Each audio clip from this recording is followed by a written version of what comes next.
Makhluk bertubuh pendek dengan kaki terbalik, tinggal di hutan dan selalu menghilang saat bertemu dengan manusia.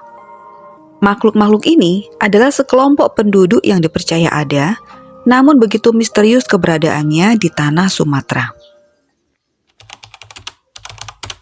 Hai sobat, selamat datang di Voice Story. Makasih udah mampir ke channel aku ya.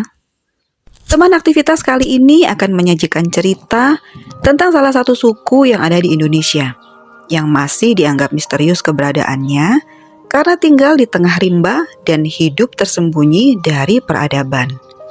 Antara ada dan tiada, lebih tepatnya, karena mereka dipercaya ada, tapi hanya sedikit orang yang pernah bercerita pernah bertemu dengan mereka. Siapa mereka? Mereka adalah suku Bunian. Siapa itu suku Bunian? Mereka adalah sekelompok manusia yang dipercaya punya bentuk tubuh yang kerdil dengan kaki terbalik. Dan mereka ini dikenal sangat malu. Mereka akan segera lari dan bersembunyi saat bertemu dengan manusia di luar lingkungan mereka. Konon katanya, orang Bunian ini adalah orang yang punya kemampuan supranatural dan tak kasat mata. Hanya orang-orang tertentu saja yang bisa melihat mereka, yaitu mereka yang punya indera keenam. Sampai-sampai muncul larangan lisan untuk orang-orang di sana supaya tidak pergi ke hutan ataupun bukit sendirian saja. Juga hindari ucapan takabur saat berada di sana. Karena kalau sampai kita melanggar pantangan itu, bisa dipastikan kita akan bertemu dengan orang Bunian yang sejatinya tak kasat mata menurut mitosnya itu, namun bisa berpura-pura menjadi manusia. Seram juga kedengarannya. Di mana mereka tinggal? Suku ini dipercaya banyak tinggal di hutan.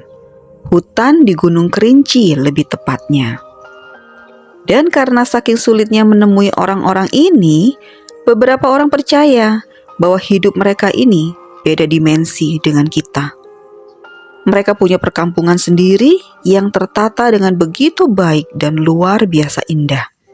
Bahkan saking indahnya permukiman mereka ini, ada banyak pendaki gunung yang tidak sengaja masuk ke pemukiman mereka akan dibuat betah dan terlena.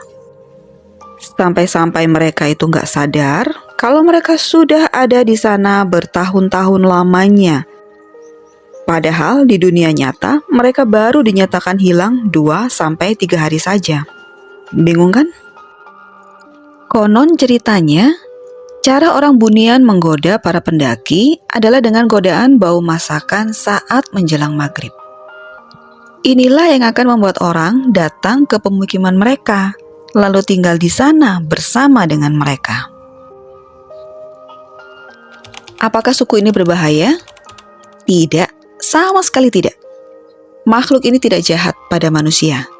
Mereka justru jadi daya tarik tersendiri untuk dicari tahu keberadaan dan wujudnya. Oleh beberapa orang yang dipercaya pernah bertemu dengan orang Bunian, mereka menceritakan bahwa saat bisa dilihat oleh manusia, penampilan orang Bunian ini justru sangatlah menarik dan rupawan. Pakaian mereka unik saat berada bersama suku mereka. Tapi tidak ada yang berbeda saat kita melihat mereka.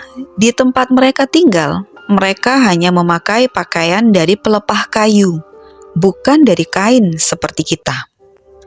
Dan keunikan lain yang diceritakan adalah mereka ini berjalan mundur, yang mungkin mereka lakukan untuk menghilangkan jejak saat bertemu dengan manusia.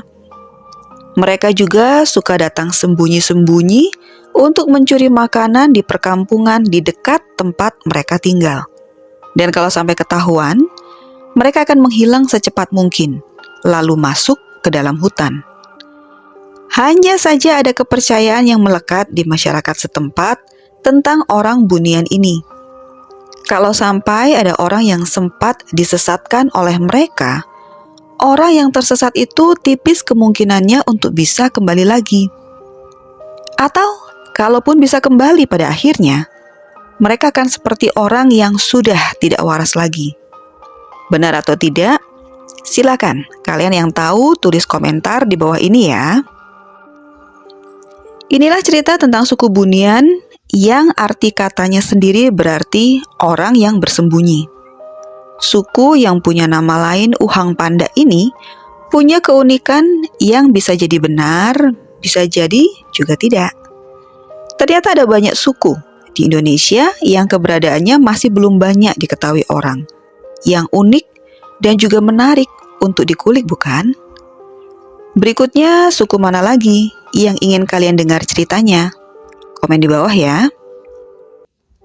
Semoga cerita ini bermanfaat dan bisa jadi teman aktivitas untuk menemani aktivitas kalian hari ini. Jangan lupa untuk like, share, komen, dan juga subscribe kalau kalian suka dengan channel ini. Sampai jumpa di voice story berikutnya. Bye-bye.